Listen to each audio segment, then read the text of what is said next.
So let's get into the final thing, which is basically about Shyne spilling tea about Diddy, which I'm like, it's about damn time, in the words of Lizzo, because we all know that it's always seemed like Shyne was being diplomatic in his answers in regards of the whole situation with Diddy and everything.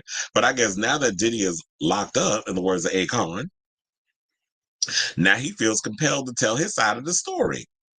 And rightfully so. I always tell you, you know what? Sometimes they may not come when you want them, but eventually the real story is going to get out.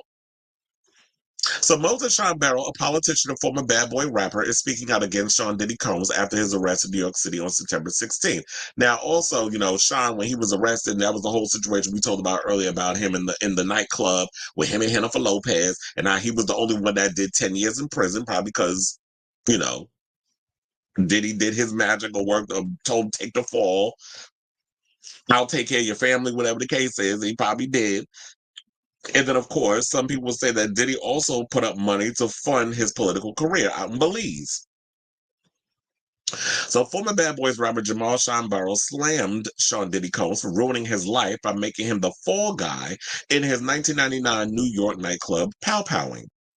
He said he pretty much sent me to prison. This is what the former rapper, who is now a politician in his native Belize, said when asked about his one-time mentor's arrest.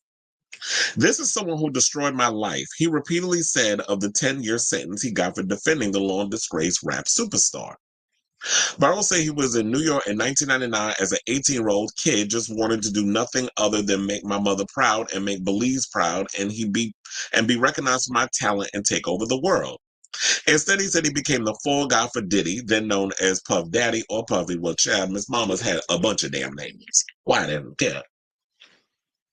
Now he want to go by Love. The minute he went by that, I had to cackle. Love what? Because the clip ain't yourself and the people around you. They said when 3 people were injured after Combs fired a shot into the ceiling of a Midtown dance club while then girlfriend Jennifer Lopez was in proximity. So it also goes on to say that Combs told jurors he only fired in self-defense, and Sean was the one to get prison time, with a 10-year sentence for pow-powing 2 bystanders. He said, I was defending him, and he turned around and called witnesses to testify against me, the still bitter Barrow said this week. Let us not lose sight of what the cold, hard facts are, he said of the betrayal. This is someone who destroyed my life, but do I take any joy or satisfaction for what he's going through? This is what he said of Combs, who is currently behind bars after being charged Tuesday with trafficking and racketeering. So he says he doesn't take pleasure or joy and satisfaction in what he's going through.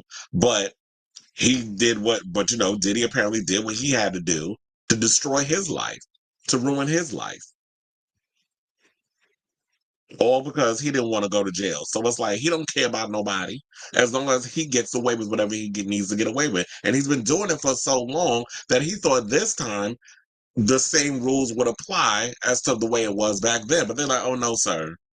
You may have been able to slither on by like the snake you are for 3 decades, but not today, Satan, not today.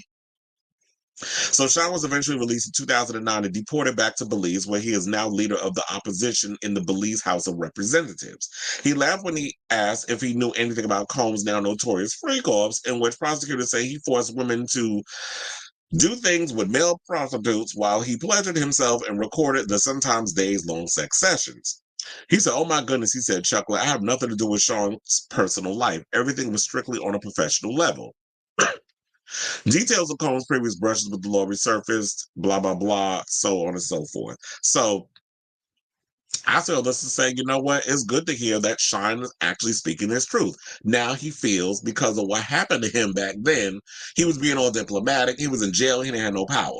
When he got out of jail, and now he was deported, and then he became like the ambassador out of Belize. I do believe that Diddy helped fund that campaign. Probably as his, you know what? I'm glad you did me that solid. Now I owe you. I'm going to help you out. And he's always used his money and influence and all this other stuff to make things go away. Or, oh, because you did that 10-year bid for me, and I'm going to keep you quiet. Now I'm going to go help you on whatever aspirations you have. So you may not have been successful and make your parents proud, or mother, as he said. I don't know. He probably is from a single parent household because he only mentioned his mother and other members of his family and his people or whatever. If he wanted to make them proud, he couldn't do it through hip hop, but he got to do it through politics. Whatever those political situations are. I don't know what the political climate is like over in Belize. I'm just more focused on what's going on in America. Can't sit out here and windmill for everybody. This world is too big, damn it. So I'm saying with all that, but I'm also glad at this point, you know what? I'm glad Shyne finally got to say how he feels and we got the truth out. But y'all, I do wonder what Miss Hannaford going through, because even though her period with the diddler was short, 2 years, I'm sure she know where some of them bodies is buried too. She been real quiet. But anyway, I say all this to say, because this was a long one.